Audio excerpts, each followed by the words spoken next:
Nagpapatuloy ang PTV News. Kinumpirma ng Department of Foreign Affairs na nakatakdang bumiyahe si Pangulong Rodrigo Duterte patungong Malaysia bukas. Ayon sa DFA, magkakaroon ng Pangulo kasama si Malaysian Prime Minister Najib Razak ng bilateral talks na inaasahang lalo pang magpapatatag sa relasyon ng dalawang bansa. Ang detalye kunin natin mula sa aming kasamang si Sweden Velado. Matapos sa mga nakaraang pagbisita ni Pangulong Rodrigo Duterte sa Indonesia, Brunei, Vietnam, Laos, China at Japan, tutulak naman ito pa Malaysia para sa official visit mula 9 hanggang 10 ng Nobyembre.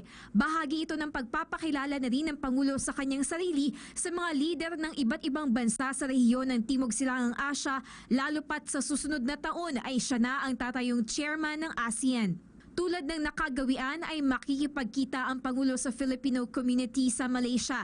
Inaasahan ding magkakaroon ng one-on-one at expanded bilateral talks sina Pangulong Duterte at Malaysian Prime Minister Dato Sri Muhammad Najib Tun Abdul Razak para talakayin ang mga mahahalagang usapin sa kooperasyon sa pagpapalago ng ekonomiya, seguridad, paglaban sa terorismo, pagpapanatili ng kapayapaan lalo na sa Mindanao at papel ng Malaysia sa nagpapatuloy na GPH-MILF peace process. Ang Malaysia ang pang-10 pinakamalaking trading partner ng Pilipinas noong 2015 at pangalawang pinakamalaking investor sa lahat ng ASEAN countries. As two of the founding members of ASEAN, the Philippines and Malaysia share a commitment to uphold ASEAN values in the region.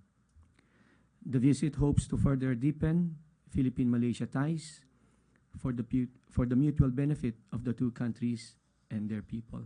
Samantala, bago pumunta sa Malaysia ay dadaan muna sandali ang Pangulo sa Thailand upang magpaabot ng pakikiramay sa pagkamatay ni King Bhumibol Adulyadej at lumagda sa condolence book. Pumanaw ang hari ng Thailand sa edad na 88 noong ika-13 ng Oktubre.